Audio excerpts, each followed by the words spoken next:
AdYack. You're listening to AdYack. AdYack is the official podcast of the AAF Greater Lehigh Valley Ad Club. Our mission is to inspire creativity and enhance the professional development of the advertising and marketing communities where we live and work. I'm your host, Bill Childs, and I'll talk with artists, designers, writers, directors, photographers, along with those who work in a creative capacity. Our aim here is to serve as a creative resource to help you stay informed, entertained, and above all, inspired. AdYack is back. After a short hiatus, we felt it was time to bring our podcast back. Get back to engaging in meaningful dialogue with advertisers and market leaders.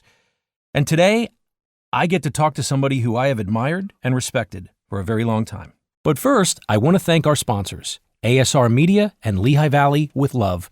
We appreciate your support and collaboration. If the Lehigh Valley had a Hall of Fame for creatives, my next guest would absolutely be in it.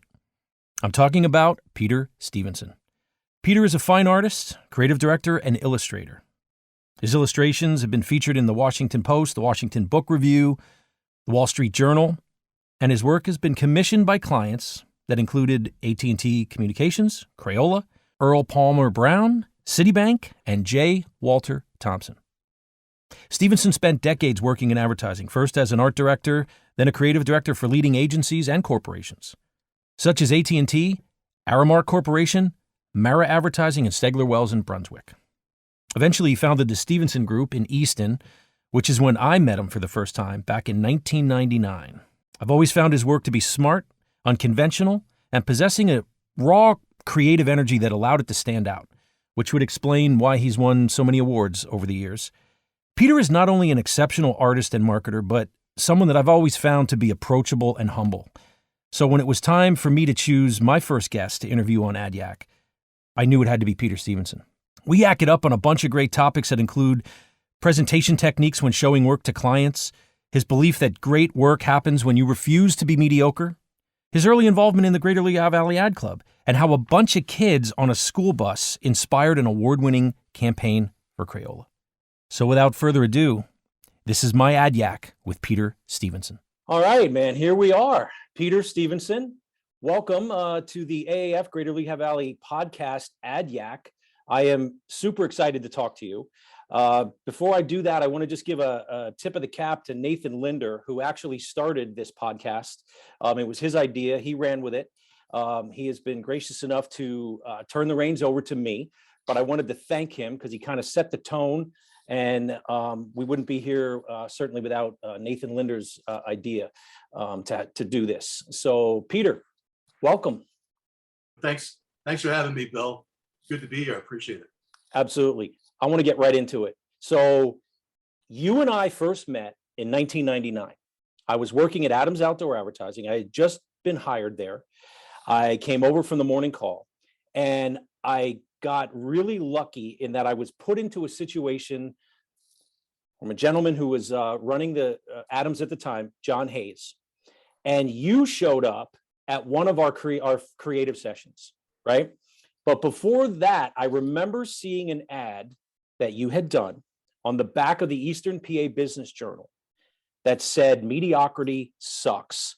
And it was like, first of all, seeing the word sucks in an ad, mediocrity, which I've tried to not be, my entire life, to see those two words together. And then it was a photo of a Doberman, like attacking. And the copy was even better because it was like, what did you expect? Two shaking hands, two business people shaking hands. I was like, who is this? Who is it? Oh, because it made an impact. And I looked at the bottom, and there it was, the Stevenson Group. And I was like, I like this. This is cool. So when I got to meet you at Adams in the creative session room, I got it to put two and two together. So talk to me a little bit about what you remember about that day, that meeting at Adams. John and I run the same mission, John Hayes and I, and that was to try to raise the bar a little bit as far as the creative approach, the approach to creative in the area, in the region. John was trying to do that, and I had just started my agency, so know, trying to set a precedent for what our attitude was about it. And John and I talked, and that ad kind of summed up where I wanted to sum up what our attitude was with the agency and what we were trying to do. And so, yeah, when he asked me to come in, the preamble he gave me was he wanted to build a team, a creative team, and the goal was identical to mine. And he felt like it would be opportune for us to get together and for me to sort of lay it down from a creative director's term to you guys as to how to, what some of the benefits are and how you get your thinking in order and thinking in line. Well, it was cool because he was very clear about what he wanted to do. Like he set a mission down, laid it down. And I remember it was about 10 different steps of, he said, it's going to take about 3 to 6 months to improve the market. We're going to hold clients accountable with what good design is, right? The other one was, the bill posters are going to enjoy posting these designs more. The clients that were currently running outdoor were going to get better results. I mean, he had the whole thing laid out. And like number 9, I think was, we'll probably drive more revenue. And number 10, I believe was, and I think we're going to win a lot of awards. And that was it. It was a 10-step process. It was pretty easy. And I think he was smart to go around and actually, kind of build a little bit of a coalition from the agency side, because, he knew that agencies were going to have to be playing in this space as well. And I think you were, the perfect choice to kind of like come in and kind of just talk to us about, that mission and how you saw the power of outdoor.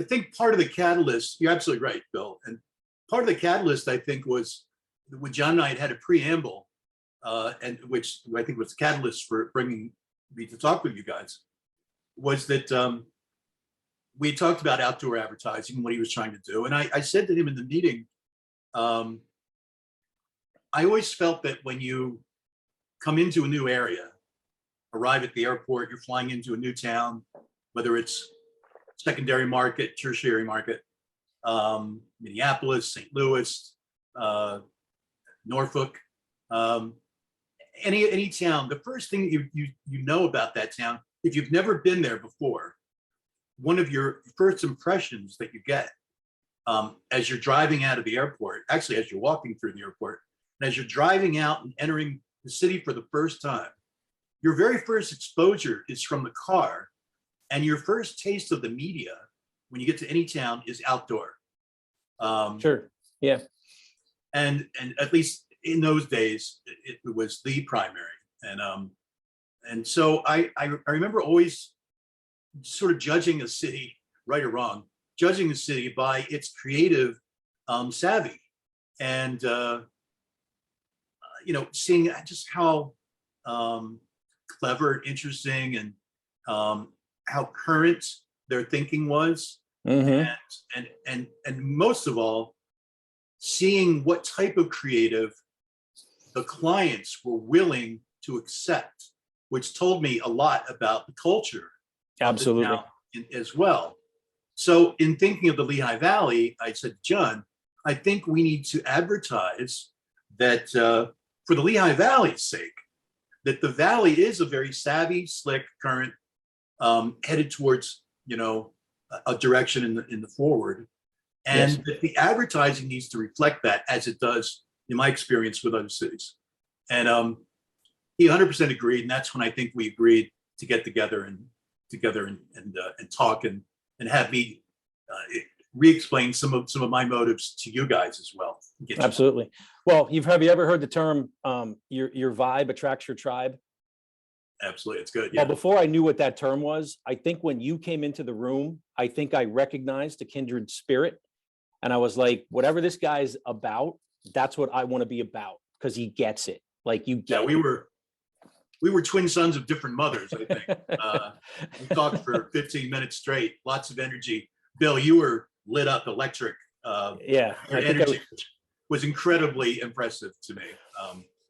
I remember that. Yeah. Yep. Because I was just like, yes. And chomping at the bit. Yeah. And I love what, for even after I've left Adams and went on to other things, when I was at the agency, and I was whenever there was a billboard or an outdoor as part of the brief, we always would start there. If we could nail the concept on a billboard, we could flesh out the rest, because that is still the hardest to design for. And I think it's the most satisfying when it's done well, you know, and it's, you know, look, it doesn't, you know, you can tell when it's not done well, and it just resonates when it's really done well. And it just has such a arresting impact. Well, I always felt that, you know, Route 22 was such an artery in the Lehigh Valley, and with the number of boards and impressions that there were on that main artery between Allentown, Bethlehem, and Easton, it was a really important, in that particular area, it's a very important corridor for denoting the creative culture of the city. So, you know, I think it was even more important in the Lehigh Valley. And I in a way, I looked at you brought up the Business Journal. I looked at the Business Journal, the back page of the journal, as its own little out of home advertising opportunity, which is why, you know, I wanted to keep that creative short and sweet, and have something that within 3 or 4 seconds, somebody could read the message and get immediately what this new agency was all about. So, you know, hopefully, and it sounds like you agreed that mediocrity sucks. It did, I think, a number of things to describe what our attitude was. Well, I think I love that, because if you're a business and you're kind of offended by that, then you're not somebody that you shouldn't really be working together. But if you kind of look at that and kind of go, you know what, I don't want to be about mediocrity. I don't want to be mediocre. Then that opens up a dialogue. So, well, I've always felt that you can never be better than your clients can accept. So if you have the best ideas in the world, they'll never see the light of day if you don't have a client that's savvy enough to recognize good creative. The best salesman in the world isn't going to sell if they don't have a receptive client. So I've always given equal credit to any client, any work that you see developed that's groundbreaking. I think you have to give equal credit to the client who was willing to see and understand and process good creative. Absolutely. I agree. I know that a couple months after our initial meeting, I was able to develop my own ad for the back of the Eastern PA Business Journal at the time, and it was for Adams. And it was the line came to me as we were in the room that one day. It was branding tool. Adams is a branding tool. So it ended up being an ad that we got an actual branding tool fabricated.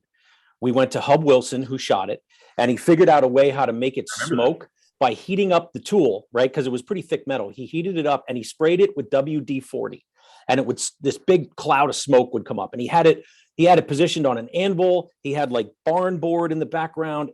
And the ad headline just said branding tool, and it showed the Adams logo crafted onto a brand. And he did a beautiful job with the photography. And I was really proud of that ad, because it just encapsulated what Adams Outdoor is, what billboards are. They are branding tools.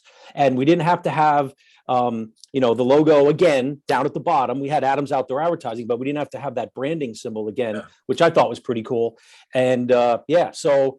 Man, it was cool. And I remember that ad. And boy, you can't beat some of the days before, CGI, actually do make it digital, we actually used to build and make our own effects, right? Now you could go to an app. You could go to an app, pull that photo in, add the smoke feature, and there you go. You're done. You know, there's something to that, but So when you were at the agency and you had your agency, how did you know when you were onto a good idea or a big idea? What was your process as you would kind of develop some of these things for Martin Guitar? And I know you worked with Crayola and some of the other places that you worked. How did you resonate and kind of okay, this is feeling like something? What was your process around that? Well, we always had to start with the premise that we understood who our audience was. We did our homework, even the very early stages of creative. We had to make sure that we understood who's getting the message and the psychographics and demographics about the target audience. So we had to know that. and understand it deeply so that we get into their heads, and then sit back and try to be that audience. And I believe strongly in group brainstorming. I know, it's controversial sometimes whether brainstorming is effective or not. I don't think there's one method. I think a number of methods are good.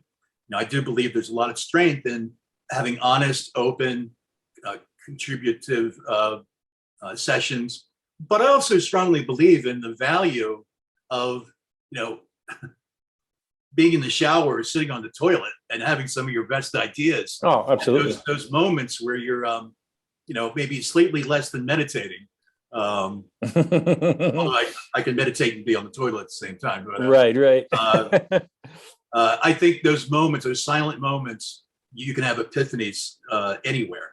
And to always recognize when those thoughts have been in your brain and they've been sort of cooking and marinating, recognize when something pops out and comes to the top.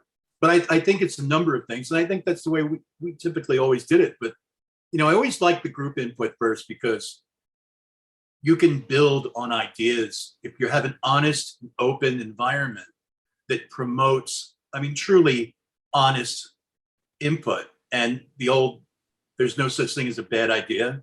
I don't completely buy that. I do think there are bad ideas. But I think it's okay to present them, knowing that they may not be good. I think as you build, you can sometimes build a fantastic idea out of earth and clay of original ideas. So I look at that as like when we call a bad idea, just an idea that just doesn't work. Sometimes that can be fertilizer for the good idea, which I think is what you're saying, right? And I don't know where I got this from. This is just how I've always approached this type of work, Peter. I never believed that as a creative director, when I was at the agency, that I was the one that had to have all the ideas all the time. An idea can come from anywhere and anyone at any time. And my job was to be that receptacle, that receptor, to kind of be willing to listen, to hear it, and if I'm in my own way, or if I'm in my own ego, I'm not going to hear it. So I always made sure to listen to everyone's idea, because I can't tell you how many times someone threw, like, as a throwaway line, said something, and I went, wait a minute, what did you just say? And that it built on that, and it went from there so many times. It's hard for us to be, objective, all of us to be objective with our own ideas sometimes. I would have people say to me, I have this idea here, but it's not very good. And I always wanted to see that idea that was not very good, because, well, hold on a minute. You may not know if it's good or not. I don't always know if an idea is good or not. And so I'd want to look at those, because it's amazing how many times something was saved from the trash can by somebody's own device. And it actually was a really good idea. Or it was the good kernel of an idea, as you said earlier. Yep. The kernel of an idea that, with a couple of twists and tweaks. And I think ultimately, if you're looking at good creative direction, that is ultimately the job of a good creative director, not only to passionately sell the work, but before you get to that stage, be able to help other people identify what the good ideas are, if they have them or not, and to help that along, because to look at other people's work objectively without personal ego or personal agenda can be super beneficial. Absolutely. Yeah. I'll tell you, the best example I know about that was a collaboration at the agency when we had to come up with an idea for Plantique. Plantique was a landscaping company. They were a sponsor of Music Fest. They got a commercial over there, and it was the owner at the time, the CEO, said, "Hey, we need a commercial for Music Fest." So I was like, okay. So we're kicking it around, and I said to the production director at the time, John Mulder, I said, "Wouldn't it be cool if Robert Plant would play Music Fest? How awesome that would be, because not only would I love to see Robert Plant play Music Fest, but Plantique could sponsor Robert Plant, right?" And then, like it. Right. So that was it. So then he goes, "Yeah, it's cool." And he goes on his way. I go on my way. The next morning he comes in, he goes, hey, take a look at this. He shows me a piece of paper, and on it is listed band names that all tie back to nature.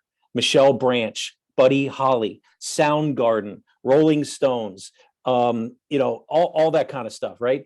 And I was like, oh my God, you're onto something here. Robert Plant was obviously one of them. So we pulled the team together because I feel like we have like the germ of a really cool idea here, right? And I have the whole team. We're about 12 strong at this point. We're chewing on it, right? Because we have the concept, but we need the bow on the top. We need to wrap it up. It needs to say something right at the end. So out of complete, utter frustration, Tony Zano, one of our editors, I was ready to wrap this up. I was ready to say, look, we've spent enough time on this. This was cool. This was nice, but I don't think this is going to work. I was just about ready to do that. And Tony goes, it's kind of like this. Music's in their nature and great landscaping's in Plantiques. And I was like, we're done here. And that was the ad. And then the ad was the names. And it said music's in their nature, great landscaping's in ours.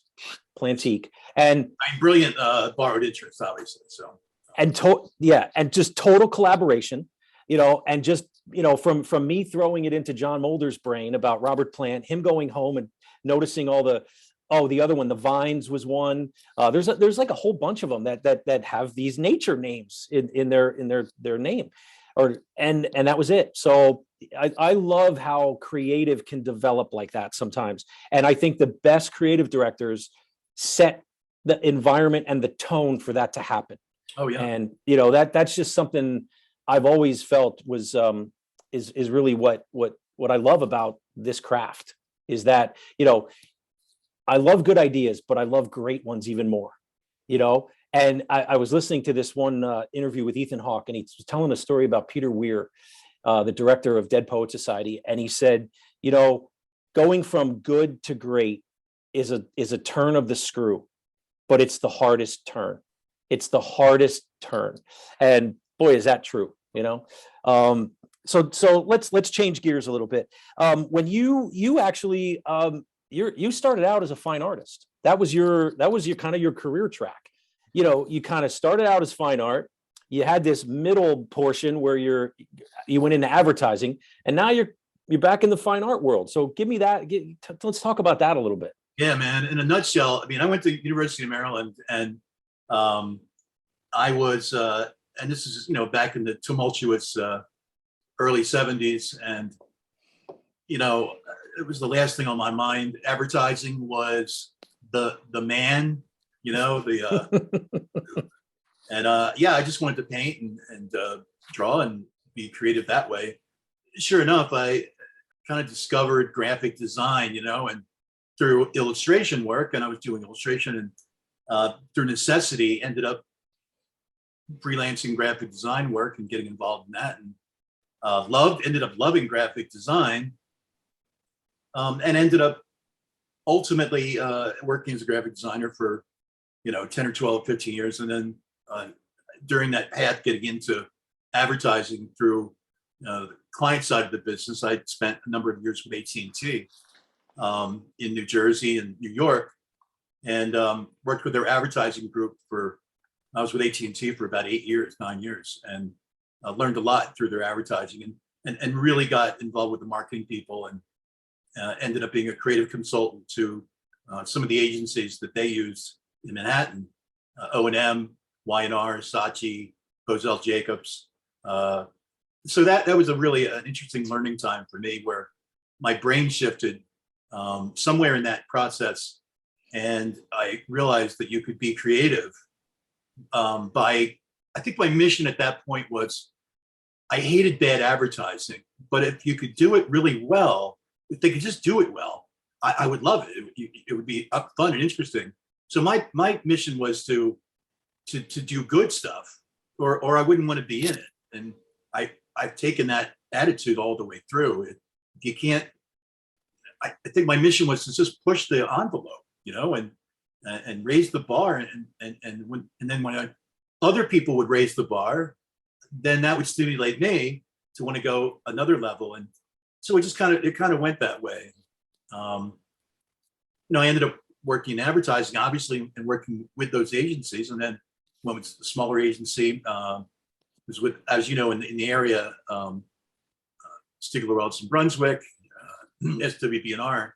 Now I was with Mara Advertising in New Jersey, who had Harley Davidson and some other pretty cool accounts, and just was enamored really with the idea of advertising. And I was always doing illustration work my whole career. Illustration has always been my outlet for my fine art. But I laid off 15, 20 years without really doing a whole lot of fine artwork, maybe 3 or 4 pieces over 10 years, but mostly illustration and getting assignments and doing work, never for myself. Well, that was another campaign you worked on that to me just, oh man, I just resonated with so much. The Celtic Classic stuff, those illustrations, those banners that would hang over there. I mean, you cleaned up at the AdDyack Awards. Like, I mean, wow, just like those, I love those. And I think that's you using really your illustration side and your graphic design side, and then creating marketing and messaging that's memorable. That's the trifecta right there. It was a golden opportunity. John Sweeney and some of the people early on, I developed relationships with, and I was on the board, wanted to be on the board, having a Celtic heritage, and so you did the logo. You did the logo for them as well, right? Yeah, I did. That actually came after the first poster campaign. They kind of said, well, can you do this and can you do that? And, I thought, well, I could do something that was scalable across all of the media which they weren't doing up until then. And something from a design standpoint that would hopefully do all the things that they needed it to do, which is grab attention, be impactful and colorful and to the point, and also maybe collectible, which they had never really had a huge success with. And they had some with some of their posters, but I mean, so the idea really came out of I wanted to do something illustrative. I love poster art, and it is the merging, as to your point. Poster art is the merging of graphic design and illustration, 100%. And so I just fell in love with the idea of that. And yeah, after the first one, it was scalable. We used it all through print and video and on their website, and so that one was a success. And so I ended up, not only that, but I ended up selling the posters at the events, which was pretty successful. When they blew up those big banners on the bridge, that kind of blew my mind. It's nice to see that up until recently they're actually still using them. Yeah, I was there this year, and they're still using them. Yeah. The big ones, the really big ones, got destroyed, I think, but through either people or weather. But they still have some smaller ones, and they're in the background. They're in the background of almost every photo that ever gets taken over there because they're just so massive. Here's another question I wanted to ask you. We talked a little bit about this one day. I want you to share your process about how you present an idea to a client. You're going in, it's time to show the work. I was fascinated by this. So I just tell me about you're presenting an idea. Well, it's never the same twice, obviously, but typically I have a process that I'll give it away here. But my process was, and this may not work for everybody, but I'd like to, of course, having done my homework, I like to make sure that the creative approaches, albeit even if they're pretty severe, creative directions, chancy, I guess, risky. I'll even use that word, but not risky with no rationale. Right. I believe risk needs to be weighed alongside of effectiveness. So, sure. So I do believe that if you've done your work and the creative that you've developed is on target, and you believe it's on target, regardless of how groundbreaking the effects are with what you're presenting, I think if you've done your work and you've hit it, the idea of stepping a client through the process in a bridged version of what your process was, and always giving the rationale through data and through the all the necessities of tactics and approaches, as we all know what they are: demographics, psychographics, target audience, et cetera, et cetera, et cetera, and leading them through. I think what I used to like to do is to get the client, get the heads nodding yes in the room by saying things, for instance, we want to make sure that we're really hitting this idea or this question, and everyone answers yes. And we want something that's going to really pop, but still speak to that. Yes, everyone nods yes. And you go through a series of ideas. You lead the client up to a lot of agreement with what you're saying, and that they're in agreement with your mission, knowing that your solution is already going to answer or solve every one of those issues that you brought up in advance. So it's kind of like stacking the deck to a certain degree, but in a good way. It's not dishonest. I think it's well, it also lets them know that you listened to them. You heard what they said. Right, exactly. And quite frankly, half the time, 50% of the data or the approach that you took, the clients have already given you half of the answers if you were really listening early on.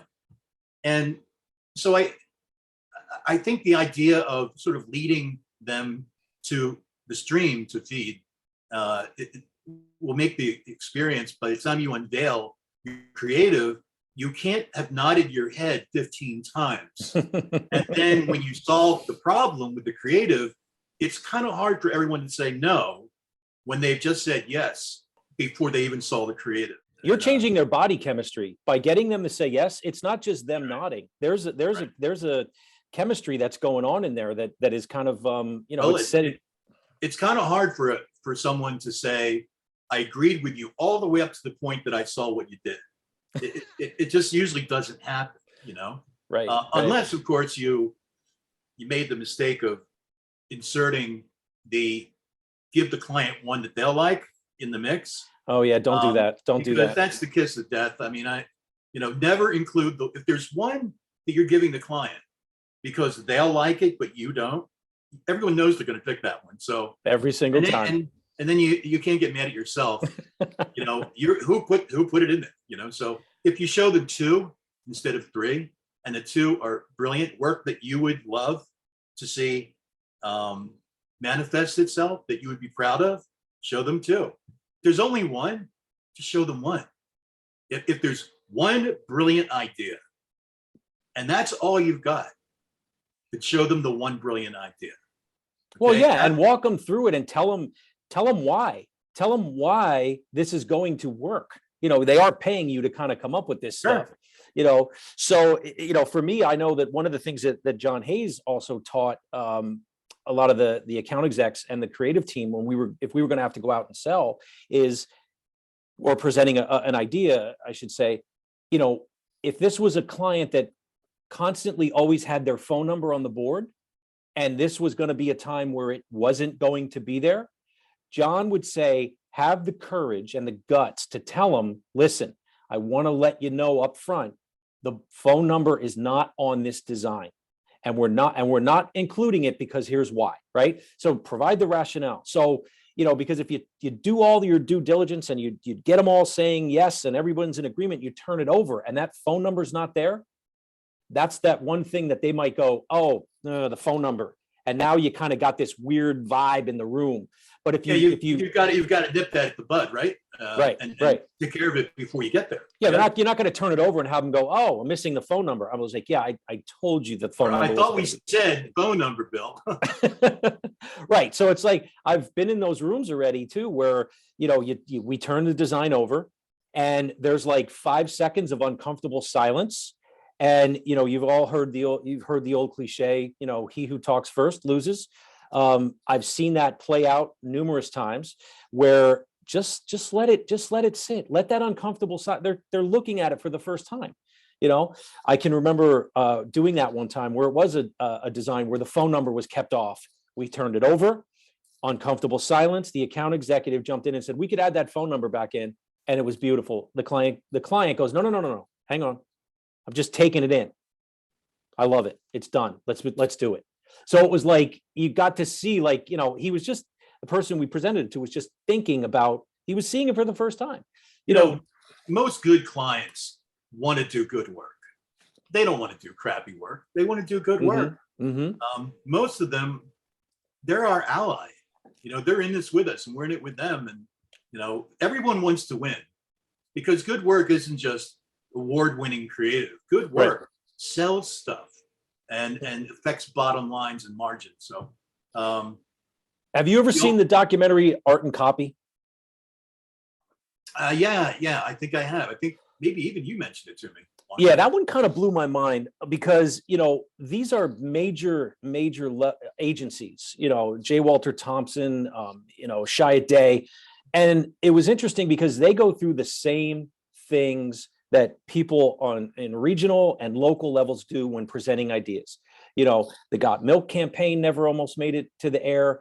Certainly, Where's the Beef never made it. It's just so many campaigns that when they still have to go through the clients, there's still that uncomfortable. Imagine going in and presenting Got Milk by showing an absence of the product that you're trying to sell. I mean, right? But they did it. Silverstein, Goodby and Silverstein went in and got the California Milk Board to run a series of that ran for years, without showing the product. Now, Apple did that with the Mac by showing a commercial that didn't show the product, ran on the third quarter of the Super Bowl, and they didn't even have the product finished. But that's a whole other story. But you can do that sometimes. We did a along that line. We were doing a branding campaign when I was with SWB for Crayola, and it was the first time they had done just a pure branding campaign in a long time. And so it was going to art educators primarily, and which is obviously a big market with Crayola. Sure. And we had the opportunity to do a 2-page spread in lots of the top publications for educators. And one of the ideas that I'd come up with was no product in the ad. It was, I actually was sitting at a traffic light one morning thinking about this ad, and a school bus pulled up next to me at the stoplight. And on the bus, it was in the afternoon, not morning, and the bus pulled up, and a bunch of kids were up in the window staring down in the car the way they do. And they were holding up projects, plastered them up in the window. They're all screaming and yelling and saying, "Look at my stuff." And I thought, there's the essence of why Crayola. The payoff is about how it manifests itself in the pride of these kids and bringing that pride home. And so ultimately we came up with a headline that Liz Booth wrote that said, "Nothing brings home the joy of creativity like Crayola." And the visual that I think Ames Caggiano, hopefully he's still around, we did a shoot, and it was basically 8-10 kids in the window of a school bus. The whole ad took up the bus. Oh, man. And all these kids, we had selected 10 different media that were Crayola-based media color. Sure. And had all the kids holding it up into the windows the way they would do when they spotted your car. Just the whole ad was these kids. I love that. That's awesome. Nothing brings home the joy of creativity. And that went on to be a campaign. They weren't sure about it. We took it to a focus group in Princeton because they were scared to death that they were going to spend this much money and not put the products as the hero in the ad. And so unfortunately, I'm usually not a big fan of focus groups. You can kind of make focus groups do whatever you want, honestly, if you want them to.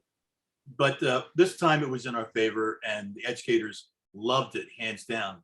That it was sort of groundbreaking, and it was from the heart, and not just a client chest pounding. Look how great our products are. It's from the client, the target audience's point of view. What better reward for a teacher? Payoff. Yeah, absolutely. Have their kids not throw the art away when they come out the door to school, or leave it in their lockers, or but to actually want to bring this work home for their parents. That's pride of work. Well, you put the focus on the end user. You didn't focus on the product. You put it on the end user, which is No. to me, that's Every the parent, every teacher, every parent wants their kid to be proud of the work that they did. So ultimately, it did pay off, and it was a success. I love it. I love it. You have any campaigns or things that you did that, uh, didn't sell, that you were just like, man, I can't believe that didn't sell. I mean, I have a whole portfolio full of stuff like that just was like, Yeah. head scratching, I believe there is, I think there's an awards competition every year where they hold the client didn't buy it awards, where it's great creative that never saw the light of day. And I don't know if they're still doing that or not, but it's a brilliant idea. Well, the ad club used to have a category like that. It's option Yeah. for each club to decide if they want to Yeah. do that. But yeah, I won a couple of those over the years with ads that didn't sell. Well, we did a campaign ultimately for Martin for the string division, and it was I call it the coffee ad, but it was more than that. It was using 6 to 8 words that were emotional buzzwords, and that was pretty successful. Was this the one that was like creamy, buttery? That's right. Yeah. Where it was like what do you call it? The guitar hole was kind of like a tub of butter. Yeah. And the string. Yeah. Yeah. It was all sort of a double entendre, a visual double entendre, and yeah. So it was 6 different ideas in the campaign, and in the genesis of that, the first idea that I had, or it was one of the ideas that we presented that I actually loved the most. Okay, it was and it came out of a great brainstorming session at a diner when we left the meeting. Actually, we started brainstorming 15 minutes after leaving the meeting. We never even made it back to the agency. We just started. The ideas were coming. Always the best time is capture that moment when you've just left the meeting, when all the synapses are firing. And one of the ideas that came out of it was pretty funny, hilarious brainstorming period for lunch. But one of the ideas that came out ultimately ended up a headline that said, "Feed your pie hole." No, it was "Feed your sound hole." Feed your sound hole. Yes, yes, I remember. The visual, if you can imagine this, was a baby's face in hysterical crying mode with big cheeks, and it even looked like the shape of a dreadnought guitar. And the baby was turned sideways, the way a guitar would be. Right. And the baby's mouth was wide open, like the hole of a guitar. Well, I would think guitarists would get that, right? Yeah, People who play guitar would be like, "That's awesome," right? And it was something Feed your about sound hole. your baby's hungry. Feed their sound hole. That's what it was. Oh my God, there's like so many different offshoots of that. The guitar is guitar's baby. It's their baby. So they kind of would understand that. And so we did this and presented it. And Martin, they just couldn't. They just couldn't get there, huh? Couldn't get there. But they did love it. But they just couldn't do it. So we ended up with the campaign that I spoke about earlier. But the manager that, along with others that loved this campaign, ended up taking the baby sound hole, feed your sound hole. They ended up blowing it up into giant posters and took it to the NAMM show in California. Nice. So it did exist. It was created, and it did end up going to California, only under certain circumstances. But apparently, it got a lot of notice. Well, I just want to mention too that I don't know if a lot of people know this, but you were at the early days of the ad club, the formation of the Greater Lehigh Valley Ad Club. You were there at the table. I mean, I remember going to a second meeting because John Hayes, again at the time I was at Adam, said, I want us to be there. I want us represented. They're starting an ad club chapter here in the Valley. Prior to that, we had one in Scranton. There was one in Scranton and there was one in Philly. So I remembered too, like being excited that you were there because I had known you and I was like, oh, I like this guy. And the other thing I liked about it was you were always so approachable. You weren't someone that was like, get away from me, kid. I'm too busy, creating award-winning stuff. Yeah, get out of here. You were like, you just were, you like to talk about your craft. And I know Still do. here we are, you're Yeah. my first guest it's appropriate that it's you. Bill, first of all, I'm actually honored, quite frankly. If anybody was going to do this, you're my pick. So Thank you. I'm kind of in, I'm having a ball, the fact that you're the one doing this. The Ad Club, when I first moved to Lehigh Valley, I was still working in New York, and I wanted to sort of change my life and relocate to the Valley. But I realized I didn't know its soul, and I just ended up with a little design firm before I went with SWB. I kind of bagged it and came out. Took a big risk, with this little design firm called Creative Concepts out on 15th Street, which lasted about 8 months, I think. But I realized I didn't know anyone. And so I thought, well, how am I going to get to know people in this community? And I asked around, there was no ad club. There was no club at all. And so I thought, well, I'll make one. So I grabbed some money out of a spare account, and I printed up a bunch of direct mail pieces and invited the community. I did my research and found out who the art directors were, who the creative directors and writers and designers, and put together a list of people that I didn't know but had compiled it. And I mailed this out to probably 200 people in the Lehigh Valley and said, I'd like to get to know you. I want to start an ad club. Do you want to help me build this? It will take a community, literally, to do this. And would everybody be on board? If you want to hear about it, come to a night at the Hotel Bethlehem. And I rented out part of the ballroom at the Hotel Bethlehem and invited everyone to come out. And I had hors d'oeuvres, and people came out, and I had great attendance. Maybe 50 people showed up, and most of them, today in the business. And I got a lot of people to sign on for, vice presidents, secretary, treasurer, committee members, and it's all people in the community. And I'll tell you, the biggest part of this, and clearly the impetus for starting this, and I've told this before, and I'll tell you again, it was the camaraderie. It was about having professional friends and people in the business that were based in the business, but the thing you had in common as a friend was the business. And ultimately, I think that was the biggest success of the original Art Directors Club, was that I think a lot of us made friends, and a lot of us, remained friends for a long time. And that, of course, morphed into, after about 8 years, it sort of evolved, and I think rightfully so, into an advertising club. And it sort of grew from there, from its early stages.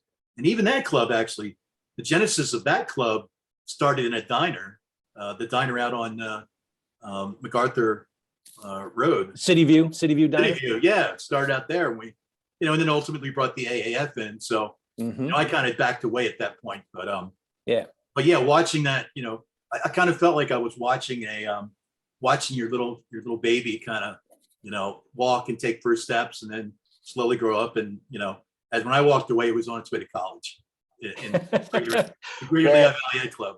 Yeah. And, I sat there at that table for, 13 years, and then got the opportunity to be the president, which was, I loved. I mean, I got so much out of this club, from meeting people in District 2, which is our district.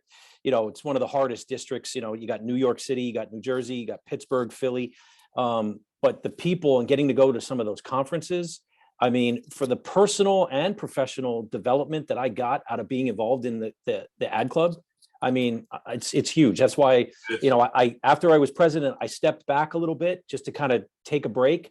And I kind of wanted to get back involved. And that's when I said to Sarah Dams, the new president, I said, I want to come back, and I want to pick up where Nate left off with the podcast, and I want to see how far I can take it. So that's why we're doing this now. So it's hard to totally leave, isn't it? It is, yeah. Well, it's my craft, it's in my blood. So I told you this hour would go quick, and we're getting close to kind of coming up on an hour. So if you could just share with me briefly, what are you doing now? What are you up to these days? Well, we were saying earlier, I've kind of come full circle. I mean, I got into advertising and ultimately from the genesis of fine art. But as an illustrator, I always wanted to focus more and more on illustration work. And I mean, I'll be really frank. I was never an Adobe Illustrator fan. Okay. I'm more of a purist. Mhm. It's just a matter of what I like to do. Sure. And so I was finding it more and more that illustrators were kind of gravitating to digital artwork. And for all the good reasons that one does. And, I just realized that, at this stage of the game, I'd never really had time to culture my illustrator skills. So I decided, I'm going to do less illustration work and really take the time again and go back and kind of restart the engines where I left off decades ago and re-examine my fine art core, which I've always felt that fine art was the core. And now I've the last 6-7 years, I've had a chance to really get deeper and deeper into understanding myself better and understanding the fine artist that was still living in there, albeit with cobwebs, and get deeper into that and get past being scared to death of a blank canvas. And I've had, it's been pretty successful. It was being repped in a couple of galleries and have been able to, fortunately begin to sell work and things are going actually really well. So Are you happy? couldn't be happier. Could not be happier. That's what I love to hear. Now, where could people see your work if they wanted to look at your stuff? How would they find it? I'm in transition now. I was at a gallery in Lancaster called Poor. It was actually the gallery division of Artisan Gallery, and Artisan Gallery shut down about halfway through COVID, sadly. Okay. And I had maybe 4 or 5 one-man shows there over the last 2 or 3 years, and it was a good home for me. But they had to shut down, so I've scattered my work into a number of restaurants temporarily until I can find another home gallery again, which I'm in the process of looking for. What about you have a website though, right? Yeah, I have a website that's peterstevensonart.com. Just my name, peterstevensonart.com. Okay. And I'm also online. I'm on Saatchi and Saatchi, and also on Etsy. If anybody wants to explore, it's not all my work, but you can probably see most of my work, both illustration and fine art, at my website at www.peterstevensonart.com. That's awesome. Yeah, your stuff is great. And I just, I am so really, I am grateful to you for just being so open with me over the years whenever we've run into each other or wherever we've talked. It meant a lot, I think it's important because for me, I saw myself in you, like I looked at you and I was like, yeah, that's. And I saw myself in you, so. Which I don't even know how to explain that, but okay. I wanted to hire you years ago. I don't know if you ever know that, but yeah, I would steal you away. Timing Peter, is everything. Listen, thank you so much for doing this. I could talk to you for another 4 hours and we would just barely be scratching the surface, but I'll have to figure out how to do that one of these days. So. Well, I just, this is the AAF is, we've relaunched AdYack. You're my first guest. I'm so happy for that. I'm so proud of that. I'm glad to hear that you're happy and you're doing well. You deserve it. You deserve it. You deserve all the success you can handle. Thank you. It's, meeting the folks at the holiday thing, seeing some old folks that I knew from the past, it was fantastic. But seeing the energy with the new folks, you guys have a great bunch of people, including yourself, great bunch of people that are carrying this energy forward, man. And as much as I miss the folks that were part of the genesis of the club, people like Andy Hall and Donna McGavero and Michael Sayre and sure. The folks from that era, it's really cool seeing it where it's going from here, and it sure looks like it's got all the earmarks of up and away, man. It's really cool. Yeah, appreciate that. Be well, my friend. Thank you, Bill. I appreciate it. Thanks for doing this. All right, AdYackers. There it is, my conversation with Peter Stevenson.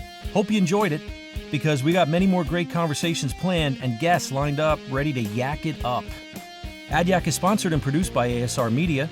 Theme song was written and performed by Dan Ross. And AdYack is the official podcast of the AAF Greater Lehigh Valley Ad Club. Stay hungry, stay humble. Till next time, take it easy. This episode of AdYack is rated F for Fantabulous.